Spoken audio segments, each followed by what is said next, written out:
মুলা, আজ বাজার থেকে একটু চাল আর অল্প ডাল আনতে পেরেছি। তুমি রান্না করে দাও, আমাদের বাচ্চাটাও সারাদিন কিছু খায়নি। তোর এই চাল আর ডাল খাওয়ার জন্য আমি এই বাড়িতে আসিনি। তুই ওই চাল ডাল ফুটিয়ে নিজেই খেয়ে মর। মুলা, তুমি এসব কি বলছো? আমাদের ছোট বাচ্চাটার তো কিছু খেতে হবে। তুই তোর বাচ্চাকে ওই ভাত ফুটিয়ে খাওয়াস? চল রে মুলা, আমার সাথে চল, তোকে আমি টাকার গদির উপরে শুয়ে রাখবো। হ্যাঁ রে কাঁঠাল, এই ভিখারি আলু আর তার ছেলেও ভিখারি হবে। মুলা, তুমি আমাকে আর তোমার ছেলেকে এই অবস্থায় ছেড়ে চলে যাবে? তোরা বাপ ছেলে না খেয়ে মর।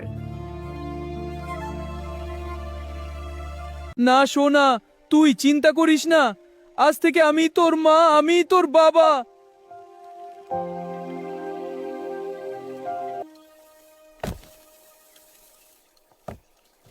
এত সোনার মোহর, কিন্তু আমি এখন এগুলো নিয়ে কি করব? এত সোনা, কিন্তু আমি এখন এইগুলো নিয়ে কি করব?